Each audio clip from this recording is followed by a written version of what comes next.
one's approving me for credit because I don't have credit. How can I build credit if no one's approving me for credit? Number three is one that I see so many times. I see so many ads for it. I even hear people doing it. The dealership that I work at, I hear people all the time, yeah, I did this and, it boosted my score up to this, so I should be good to get a car. And then they get declined. They get denied for the car, and they're confused as to why. This is the least beneficial way for you to build your credit or establish your credit. So number three are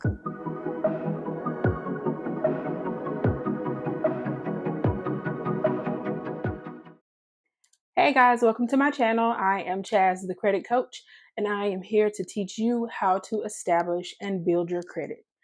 Today's video is about my top 3 ways of building and establishing credit. If you watch this entire video, by the end of this video, you are going to be able to hop on the computer and start building credit ASAP.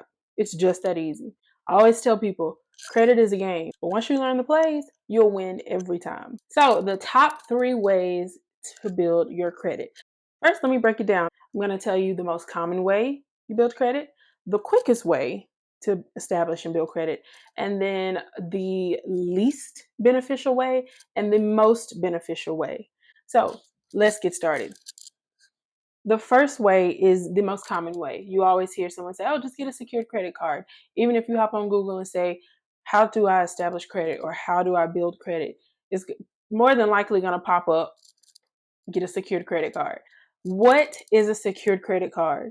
If you already know what a secured credit card is, you can skip past this little part, but I'm going to assume you don't, just because I don't want anyone to feel left out. So if there is a point that I don't discuss in this video, please leave me a comment and ask your questions, because I'm such a nerd when it comes to credit and building credit. I promise you I will answer it if I know the answer. So anyway, back on track.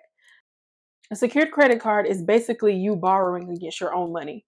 So you pay a company, let's say $300. You give them that $300 and it's basically like a savings account. Let's say that. So you pay your security deposit of $300.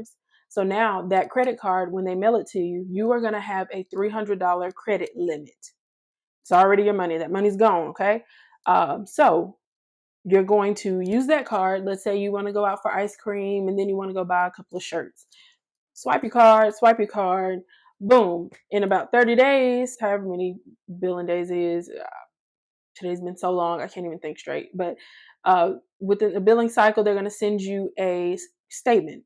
They're going to send it in the mail. They're going to email you. Once you get that statement is going to say, hey, your balance is, let's say $50.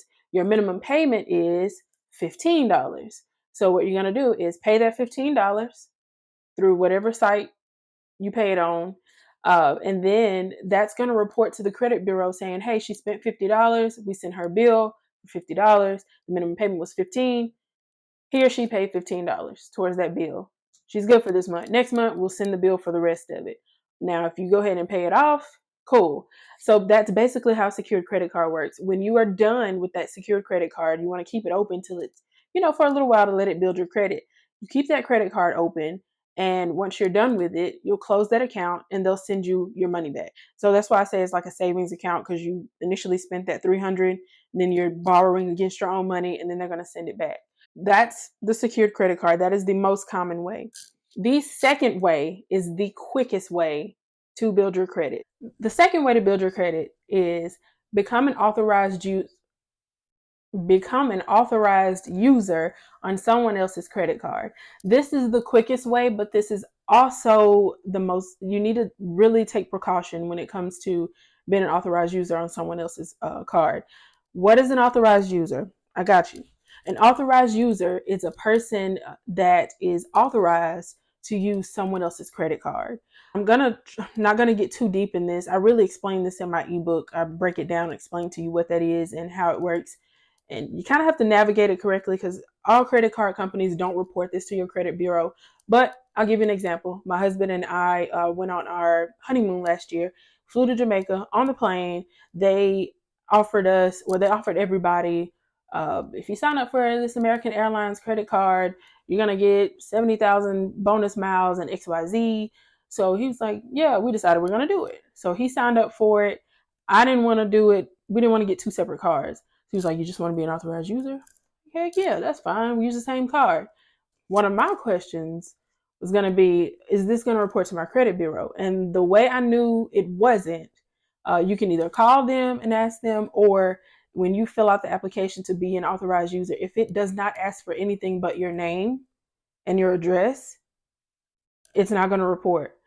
Anything that's going to report to your credit, they almost always, I'm not coming to anything that has not asked for my social, but they're going to ask for your social security number because they have to run your credit and go through the full approval process.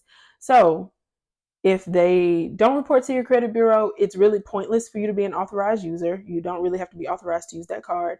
But if it does, if they do report to the credit bureau, then you're good. So let me give you another example of how that would work to build your credit.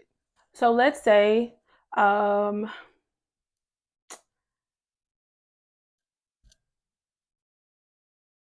okay, let's say your dad has a credit card with Capital One. You don't have any credit, you don't have anything on your credit. If you go try to apply for just a regular smegular degular credit card that's not secure, just like whatever the case may be, you're more than likely not going to get approved because they don't have anything to go by on your credit history. They don't trust you with their money. So dad says, well, I'll just add you as an authorized user. So what your dad is going to do is open up his account, go in and add an authorized user. If they ask for your name, social security number, phone number, just like it's going to be just like a credit application pretty much. Once you get approved to be that authorized user, they're going to mail you your own card with your own card number, your own name on the card and everything. So it's just like it's your credit card, but your dad is the sole person responsible for that card. So if something doesn't get paid, if you don't pay your portion of the bill and just like, hey, you got to pay your bill this month, pay your part of the bill, and you don't, it's going to fall on his credit. So whatever is going on with that card for him on his credit is going to affect yours.